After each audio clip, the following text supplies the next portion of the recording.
आज हम लोग डिस्कस करने वाले हैं विटेकर्स 5 किंगडम क्लासिफिकेशन। जैसे कि आप लोग जानते हैं कि आप लोग बीएससी पार्ट 1 में एकदम इनिशियल स्टेज से सारी चीज़ों को जानते हैं। तो यहाँ पर आपके सिलेबस में है Whittaker's classification which is 5 kingdom classification. तो इस क्लासिफिकेशन के अकॉर्डिंग आप देख रहे हैं कि the classification is a system of arranging living organisms into group based on their similarities and differences। इसी बेस को लेकर सबसे पहले ये क्लासिफिकेशन दिया गया था 1969 में। It is not possible for humans to study all the plants and animals that exist in this world. Therefore, organisms with similar characteristics and features are classified into groups, which made an ease to study these groups of organisms। माने इतने सारे जो organisms हैं उनको हम लोग study नहीं कर सकते और ना ही एक जगह पर वो अवेलेबल हो सकते हैं कि जिनको आप देखकर उनको क्लासिफाई कर सकें। तो इसी को इजी बनाने के लिए क्या होता है कि क्लासिफिकेशन में जो एक समान गुणों वाले जो करेक्टरिस्टिक्स वाले जो प्लांट्स या एनिमल्स हैं या लिविंग ऑर्गेनिजम्स हैं उनको एक साथ में कैटेगराइज कर दिया जाता है और इसके अकॉर्डिंग हम उसको इजीली पढ़ सकते हैं। The living world has earlier broadly classified into 2 main kingdoms known as kingdom plantae and kingdom animalia. देखिए सबसे पहले जो है जब क्लासिफिकेशन की शुरुआत हुई थी तो जो लिविंग ऑर्गेनिजम्स थे उनको 2 ही कैटेगरीज में बांटा गया था, एक प्लांट्स एंड एक animals. But there were many organisms and micro organisms which neither be classified as plants nor animals. Therefore, an American plant ecologist, Robert H. Whitaker, in 1969 proposed a classification in which he classified all the organisms into 5 kingdoms, and this classification was known as Whitaker's 5 Kingdom classification।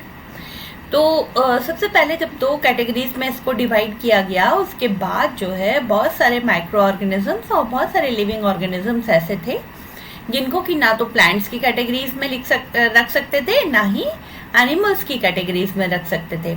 उस समय American plant ecologist Robert H Whittaker ने 1969 में एक classification propound किया और इसके according उन्होंने पूरे के पूरे लिविंग ऑर्गेनिजम्स को 5 किंगडम्स में क्लासिफाई कर दिया। उन्होंने कुछ जो करेक्टरिस्टिक्स थी जिनको कंसीडर किया, कॉम्प्लेक्सिटी ऑफ सेल स्ट्रक्चर। सबसे पहले उन्होंने देखा कि उसके सेल की जो कॉम्प्लेक्सिटी है वो कैसी है।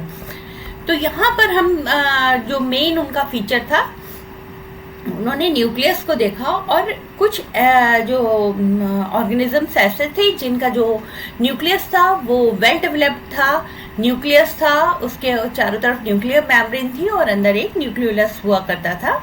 तो उनको उन्होंने यूकैरियोट में रखा, लेकिन कुछ ऑर्गेनिजम्स उनको ऐसे मिले जिनके अंदर न्यूक्लियस वेल डेवलप्ड नहीं था और उनमें केवल जो जेनेटिक मटेरियल था वो नेकेड होता था और उसके चारों तरफ कोई भी न्यूक्लियर मेम्ब्रेन नहीं होती थी।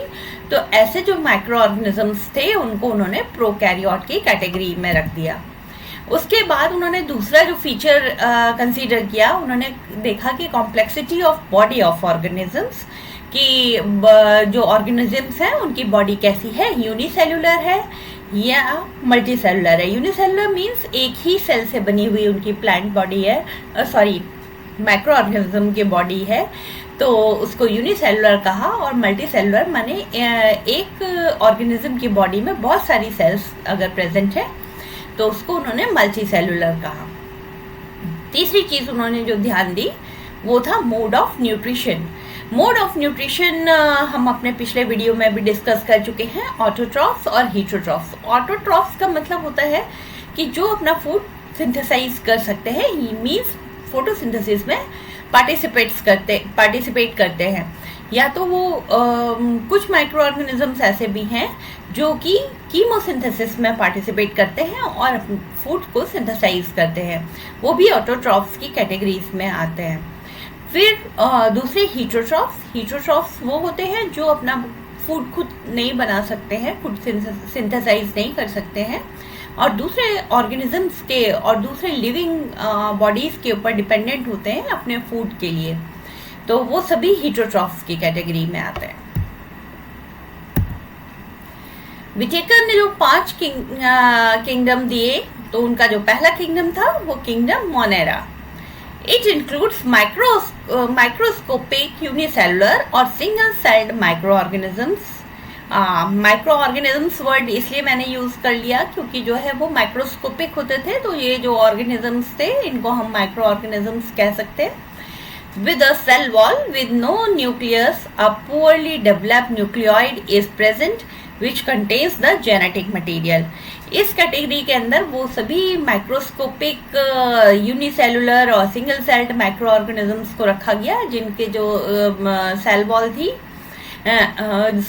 जिनके न्यूक्लियस के चारों तरफ कोई भी वॉल नहीं थी और इस पुअरली डेवलप्ड जो न्यूक्लियर मटेरियल था वो नेकेड था और उसको उन्होंने न्यूक्लियोइड बोला।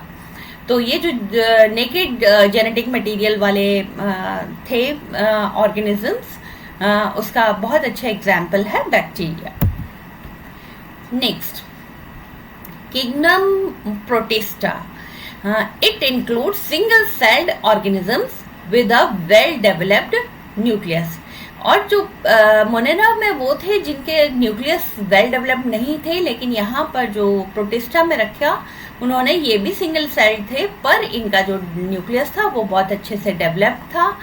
और इसके एग्जाम्पल्स हैं क्लेमाइडोमोनास जो कि एक एल्गी है, अमीबा, पैरामीशियम, यूग्लिना, ये सारे के सारे अमीबा, पैरामीशियम और यूग्लिना को ज़ूलॉजी के अंडर में पढ़ते हैं और क्लेमाइडोमोनास को हम बॉटनी के अंडर में पढ़ते हैं। नेक्स्ट जो उन्होंने थर्ड कैटेगरी रखी थी वो था किंगडम फंजाई। ये जो किंगडम फंजाई है बिल्कुल बाकी सारे जो प्लांट किंगडम है या एनिमल किंगडम है दोनों से ही बहुत ही ज़्यादा डिफरेंट है, क्योंकि it includes mostly multi cellular organisms. This group is characterized by the absence of chlorophyll. They cannot synthesize their own food and dependent on dead or decaying matter for food as well as on living organisms. So they may be parasites, symbionts or saprophytes. For example, mushrooms, bread mold, yeast, etc. तो इनकी जो fungi की characteristic थी वो सबसे ज़्यादा specific ये थी कि ये डेफिनेट सेल वॉल वाले ऑर्गेनिजम्स थे, और लेकिन इनके अंदर डेफिनेट सेल वॉल होना जो है प्लांट्स का एक कैरेक्टरिस्टिक है। अब इसके अंदर ये डेफिनेट सेल वॉल तो थी, लेकिन उसके साथ इसके पास क्लोरोफिल नहीं था, और ये जो है एक अलग ही कैटेगरी इसलिए डिफाइन की गई। और इसमें जो ऑर्गेनिजम्स थे वो आइदर पैरासाइट्स होते हैं, सिम्बायंट्स होते हैं और सैप्रोफाइट्स होते हैं जो दूसरे लिविंग और डेड ऑर्गेनिजम्स से अपना फूड गेन करते हैं। नेक्स्ट जो इन्होंने रखा fourth kingdom plantae. It includes multi cellular eukaryotes with cellulosic cell wall and chlorophyll present in their cells. They are autotrophs, conduct photosynthesis and produce carbohydrates. इसके अंदर वो सभी प्लांट्स को रखा गया जिनके पास क्लोरोफिल होता था और वो यूकैरियोट्स होते थे, यानी कि उनका न्यूक्लियस बहुत ज़्यादा अच्छे से डेवलप्ड होता था, उसके न्यूक्लियर मटेरियल के चारों तरफ न्यूक्लियर वॉल होती थी। तो इनको यूकैरियोट्स को इस कैटेगरी में रखा गया। ये सब मल्टी सेलुलर होते थे और सेलुलोजिक सेल वॉल होती थी जो कि प्लांट का बहुत एक स्पेसिफिक करेक्टर है। इनके पास जो सेलुलोज की बनी हुई वॉल होती है वो एक डेफिनेट सेल वॉल होती है।